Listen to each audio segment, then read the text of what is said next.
تو اگر آپ عاشق رسول ہیں, آپ صلی اللہ علیہ وآلہ وسلم سے محبت کرتے ہیں, تو بے شک آپ بھی یہ جاننا چاہتے ہوں گے وہ کیسے دکھتے تھے, وہ کیسے چلتے تھے, وہ بالکل کیسے بھائی, ناراض جاننا ہے ہوتے ہمیں, تھے. یہ سب چیزیں ہم اپنے نبی کے بارے میں جانیں گے, اور تبھی جاننا ہم بھی ان سے چاہیے بھائی سب محبت لوگوں کر کو. پائیں گے, کیونکہ علم اور جانکاری سے محبت بڑھتی ہے. قل إن كنتم تحبون الله فاتبعوني يحببكم الله. Say if you love Allah, then follow me and Allah will love you. تو اس لیے محبت بڑھانے کے لیے سیرت النبی کو پڑھنا بے انتہا ضروری ہے. اس کے علاوہ ایک حدیث میں آتا ہے کہ تم میں سے کسی بھی انسان کا ایمان جب تک مکمل نہیں, جب تک کہ وہ اپنی اولاد سے زیادہ, اپنے ماں باپ سے زیادہ, اپنے مال سے زیادہ آپ صلی اللہ علیہ وآلہ وسلم سے محبت نہ کرتا ہو. جیسے جیسے میں آپ کو جان رہا ہوں, ہر لمحہ میری محبت آپ کے لیے اور گہری ہوتی جا رہی ہے. میرے اسرائیلی بھائی, آپ کا اخلاق ہی آپ کے سچے ہونے کی گواہی دیتا ہے. اس کے علاوہ سیرت اور کیوں امپورٹنٹ ہے؟ دیکھیے, بغیر سیرت النبی کو پڑھے آپ قرآن کو نہیں سمجھ سکتے, کیونکہ قرآن ایک نان لینئر بک ہے. ابھی کچھ بات ہو رہی ہے اور اچانک سے کچھ اور بات ہونے لگی. اب یہ جو اچانک والا اینگل ہے نا, یہ آپ کی لائف سے بالکل ختم ہو جائے گا اگر آپ نے سیرت النبی کو پڑھا ہوا ہے. اس کے علاوہ اللہ سبحانہ و تعالیٰ چاہتے تو فرشتوں کو نبی بنا کر بھیج دیتے, جن کے پر ہوتے, جو ہوا میں اڑ رہے ہوتے, اور لوگوں نے دیکھ کے فوراً ایمان لے آتے. لیکن پھر لوگ کیا کہتے, ارے بھائی ان کے جیسے کیسے بن سکتے ہیں, وہ تو فرشتے تھے. اسی لیے اللہ سبحانہ و تعالیٰ نے انسانوں کو رسول اور نبیوں میں سے چنا ہے, تاکہ وہ ہمارے لیے ایک لیونگ ایگزامپل بن سکے, تاکہ انہیں ہم دیکھ کر سیکھ سکیں کہ کیسے ایک اچھا باپ بننا ہے, ایک اچھا دوست بننا ہے, ایک اچھا بیٹا بننا ہے, ایک اچھا لیڈر بننا ہے, ایک اچھا ساتھی بننا ہے, ایک اچھا پڑوسی بننا ہے. تو ہمارے اخلاق کے لیے بہت زیادہ ضروری ہے, ہمارے ماحول اور معاشرے کے لیے بہت زیادہ ضروری ہے کہ ہم سب کو سیرت النبی کا پتہ ہونا چاہیے, علم ہونا چاہیے. اس کے علاوہ زندگی کے کسی موڑ پر جب آپ اداس ہوں گے نا, آپ کو لگے گا کہ شاید اب جینا آسان نہیں, اب واپس یہ دل دوبارہ سے دھڑک نہیں پائے گا, تب یہ سیرت ہی ہوگی جو آپ کو ایک دم باہوں میں بھر لے گی, آپ کو سکون دے گی, آپ کو آپٹیمسٹک بنائے رکھے گی, آپ کو احساس دلائے گی کہ نبی کی زندگی میں ایسے ایسے مقام آئے ہیں کہ سن کے آپ کا دل پھٹ پڑے گا, لیکن پھر بھی ہمارے نبی نے کبھی کسی کے لیے کچھ برا نہیں چاہا, ہمت رکھی, اللہ پہ بھروسہ رکھا.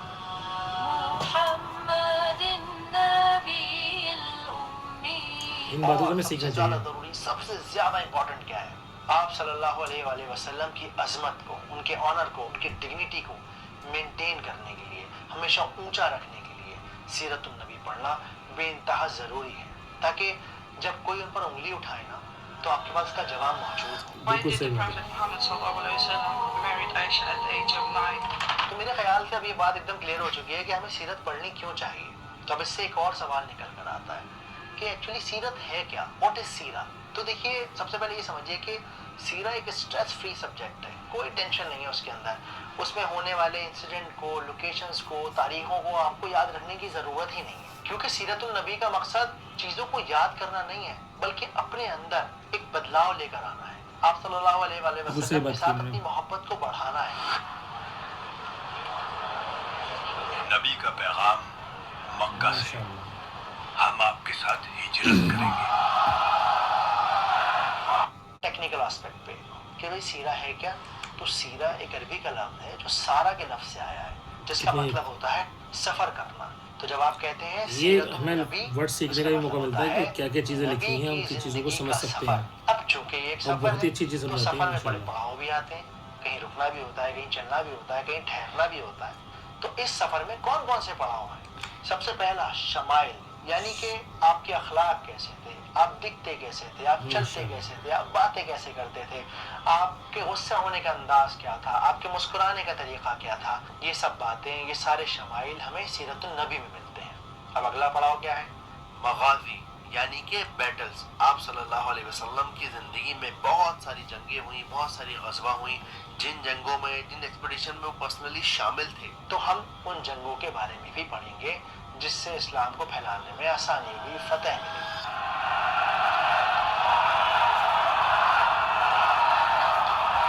بتایا جنگیں ہوئی تھی اس کے علاوہ جو تیسرا اور آخری پوائنٹ ہے وہ ہے احوال, یعنی کنڈیشنز. اب کیسی کنڈیشن؟ وہ حالات جب آپ بھوکے یہ بہت تھے, ڈیپلی وہ سمجھاتے ہیں. حالات جب آپ اکیلے تھے, وہ حالات جب آپ صحاباؤں کے ساتھ تھے، یعنی آپ کی فزیکل کنڈیشن، آپ کی سوشل کنڈیشن، آپ کی ایموشنل اسٹیٹ. بھوک کی وجہ سے میں نے پیٹ پر پتھر باندھا ہوا بتائیے ہے. کیا حالت ہوتی ہوگی اس ٹائم. اللہ کے نبی نے 2 پتھر باندھے ہوئے. اب جب یہ دونوں باتیں کلیئر ہو چکی ہیں کہ بھائی سیرہ کیا ہوتی ہے اور سیرہ کیوں پڑھنی چاہیے، تو اب یہ بھی جاننا بہت ضروری ہے کہ سیرہ پڑھنے کا ادب کیا ہے. تو ہمارا ادب یہ ہونا چاہیے کہ ہم یہ محسوس کریں کہ جو 15-20 منٹ میں نکال رہا ہوں یہ صرف اور صرف میرے اور میرے نبی کے لیے ہے. ڈسٹریکشن کے اوپر سے آنے والی اس غیبی مدد کی وجہ سے آپ صلی اللہ علیہ وسلم کا دل مطمئن ہو گیا. اس کے علاوہ امام مالک رضی اللہ تعالیٰ عنہ کا جو طریقہ تھا وہ یہ تھا کہ وہ وضو کر کے خوشبو لگا کے اپنے ماحول کو ایک سکون بھرا بنا کر اس کے بعد آپ صلی اللہ علیہ وآلہ وسلم کی بات کرتے تھے، کیونکہ نبی پاک کو خوشبو بے انتہا پسند تھی. اور خوشبو ایک صدقہ جاریہ ہے، کیونکہ لگا تو اسے آپ رہے ہیں لیکن کچھ دیر کے بعد اس کا فائدہ دوسرے لوگ اٹھا رہے ہیں. آپ کو تو خوشبو آنا ہی بند ہو جاتی ہے، اور انشاءاللہ تعالیٰ اس سے آپ کا ماحول ایلیویٹ ہوگا، پڑھنے میں بھی مزہ آئے گا اور ایک طریقہ اور ایک ادب ہم سیکھیں گے. صحابہ کہتے ہیں کہ ہمیں نبی کے گھر سے نکلنے کا علم خوشبو کے جھونکوں سے ہوتا تھا، پتہ چل جاتا تھا خوشبو سے کہ نبی تشریف لا رہے ہیں. تو اب ہم آتے ہیں اپنے آخری سوال پر کہ بھائی ٹھیک ہے سیرہ کیا ہوتی ہے ہمیں پتہ چل گیا، سیرہ کیوں پڑھنی چاہیے ہمیں یہ بھی پتہ چل گیا، سیرہ پڑھنے کا طریقہ ادب کیا ہونا چاہیے ہمیں وہ بھی پتہ چل گیا. اب سیرہ کہاں سے پڑھنی ہے یہ تو بتائیے. آپ صلی اللہ علیہ وآلہ وسلم کے گزرنے کے 130-140 سال کے بعد ایک ہسٹورین ہوئے ابن اسحاق. انہوں نے سوچا کہ بھئی دین ایجپٹ میں، افریقہ میں، پرشیا میں، ساری دنیا میں پھیل رہا ہے، تو کیوں نہ میں آپ صلی اللہ علیہ وآلہ وسلم کی زندگی کو ایک جگہ اکٹھا کروں تاکہ لوگ ان کے بارے میں بہتر طریقے سے جان سکیں اور سب جگہ ایک بات مکمل طور پر پہنچ سکے. ابن اسحاق، نبی کی سیرت لکھنا آسان نہیں.